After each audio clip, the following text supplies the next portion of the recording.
Yeah, it's Adem. It's how you pronounce it. Adem. Yeah, it's got a sort of, it's a Turkish name. My dad's Turkish, Right. and it's exactly the same as Adam in Islamic history. There's sort of a couple who gave birth to the world. Instead of Adam and Eve, it's Adem and Hawa. But I only know that because I found out because I was quite interested. But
when I have a full band on stage, there are four of us, and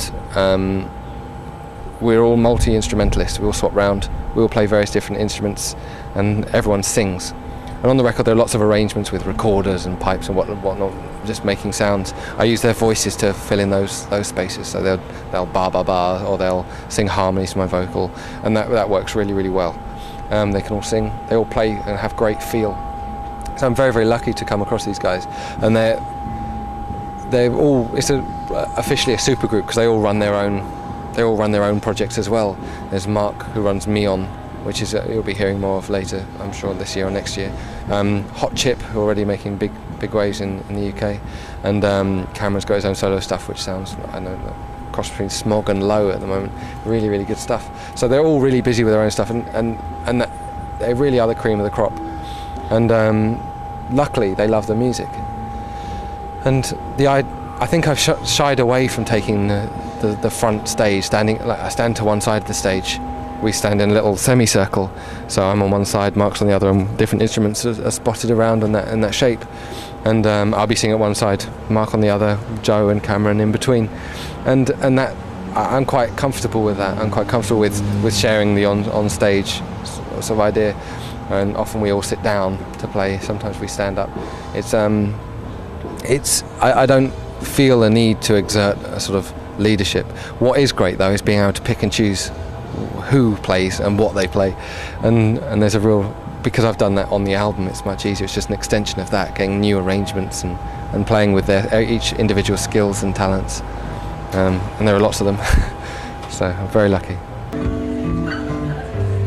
You threw me away to the jackals. The jackals, they showed me a good time while you were still ringing in my ear. Oh, and I toasted marshmallows while you burned our bridges down. I lifted last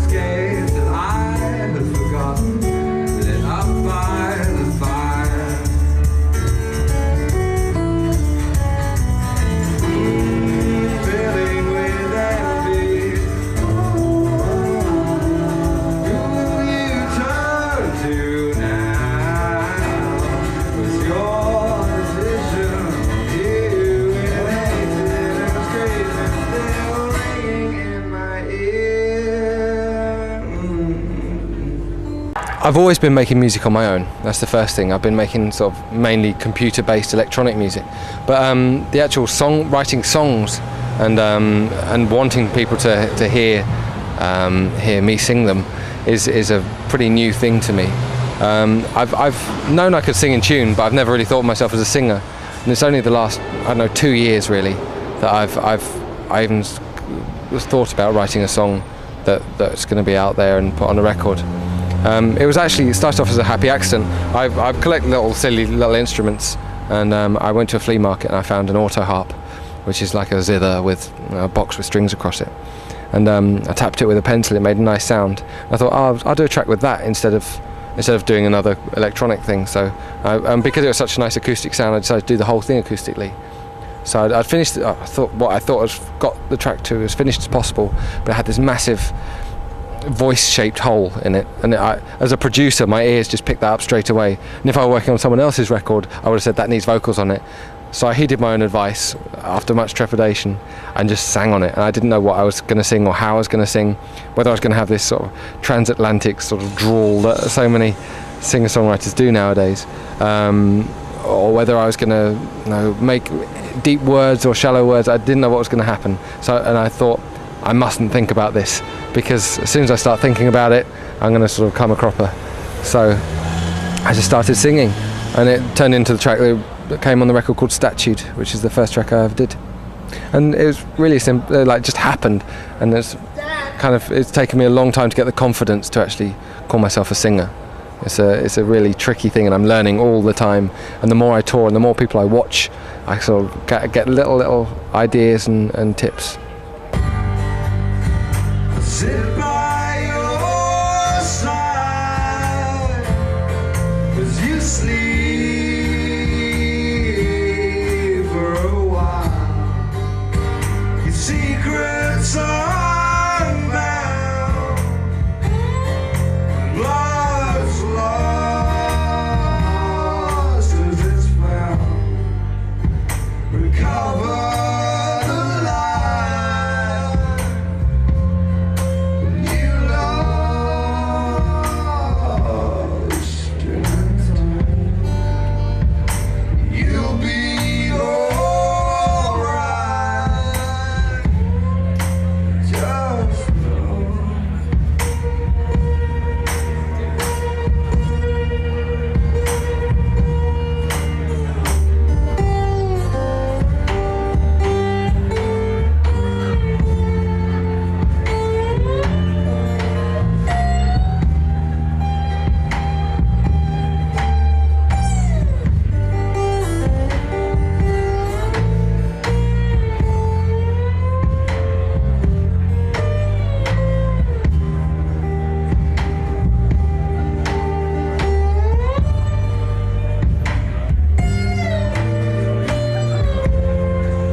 Once I'd done a few tracks, I realised that the themes were coming through of home, and home not necessarily being bricks and roof, but sort of like people who you return to, place to go, or people to go to when things don't work out, or a place to stay. And so the themes of sort of friendship and comfort and returning and troubled times being solved or being able to be overcome sort of became really important. And so I decided to carry on working in that framework. And Homesongs is definitely an album. It's very difficult to pick tracks off there to play separately for me, because they were all made with each other in mind. And so if I hadn't written one of them, it's very likely that two others wouldn't have existed, because they all affect each other. So, but yeah, the premise of a home, or being at home, or with a home environment, a homely environment, was absolutely essential to the idea. Listen now, now's the time to listen. There's lessons to learn. I've seen this before in my own life.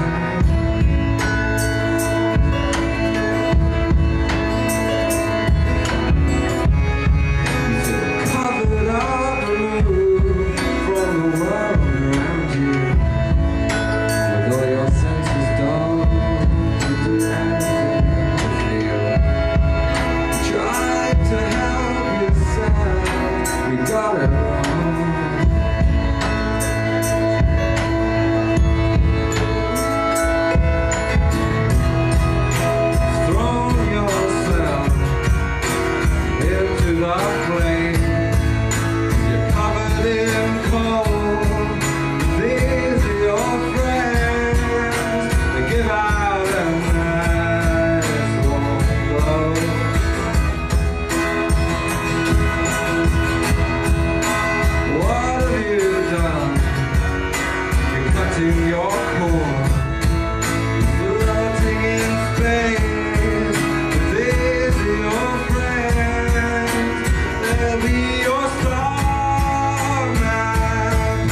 it's really good to have faith in yourself, and confidence is of the utmost importance, and not in a sort of in a brash way, but in a way that you have a self-belief in your decisions and your ideas, and if you stick with them, and no one else has the big picture in mind.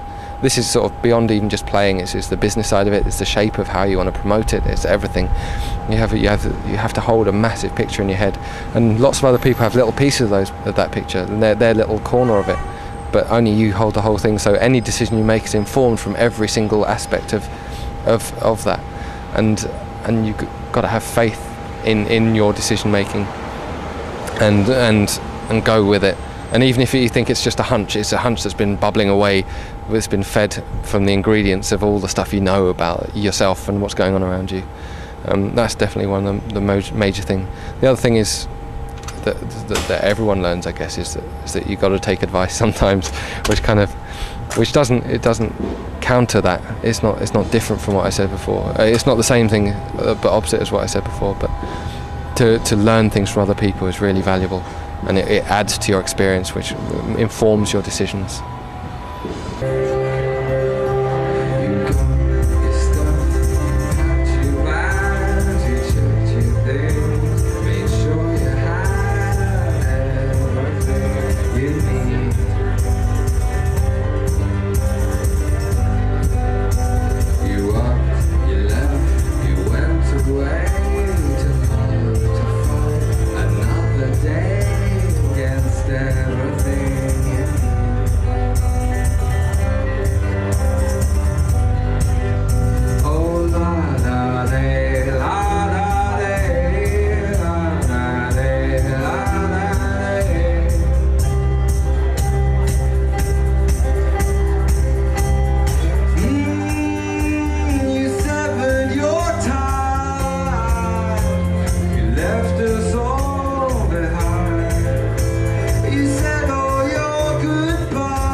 I think the biggest thing to remember with Fridge is that we've known each other since we're 12 years old, and that we've grown up, and our musical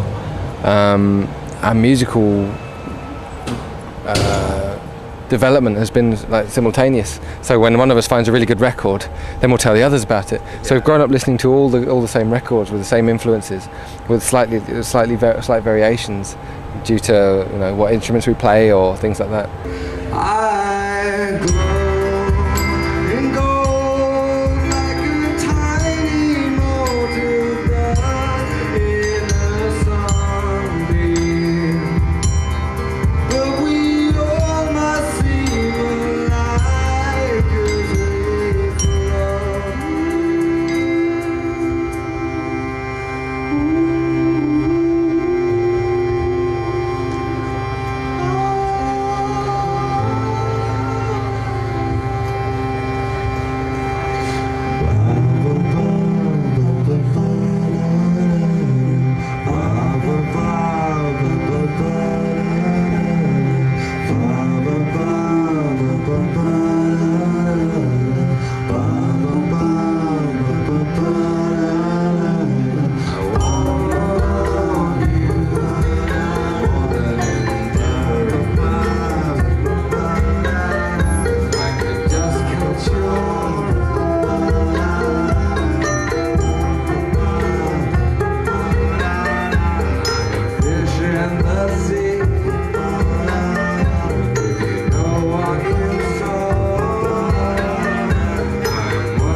every 5 days I pick up a new record or whatever that just astounds me, and it'll inspire me. I picked up, I don't know, Sung Tongs earlier this year, and it was like, oh my God, this is amazing, I've got to do something like this. But I didn't set out and try and copy the track. I thought, this is a really nice atmosphere. And then so I started looking back and dug out the old T-Rex stuff, the Tyrannosaurus Rex, and old Mark Bolan stuff, which it really is like. And sort of drawing on the roots of those sounds as well. Again, like what other records, like Milk-Eyed Mender, another great record for me. I thought that was a really exciting record. These things... The problem is, though, I've got exactly the same. Well, I've got very, very similar taste to a lot of my friends, and because we've grown up as friends, and we've just grown up with the same music, and tastes evolved the same way, I think. But I am listening to other things. But then so is everyone else in Fridge. But then we were listening to different things between the first and second album, and the second and third album, third and fourth. We listen. That's why each record sounds different and evolves. I think it's essential to be making fresh music, that you're listening to fresh music.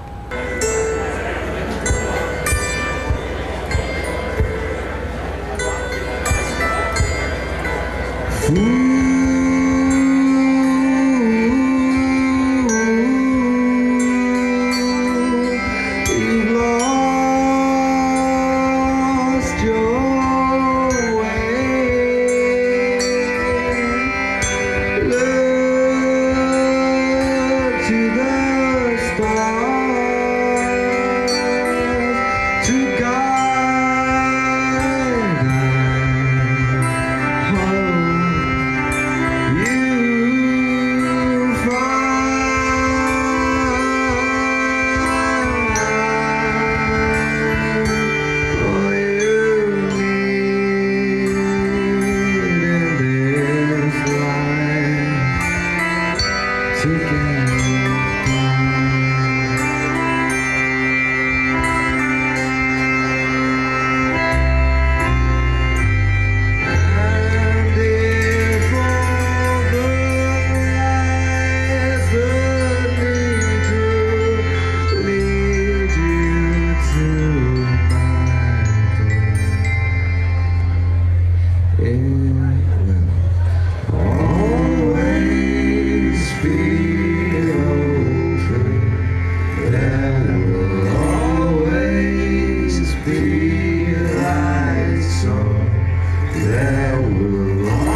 Good evening.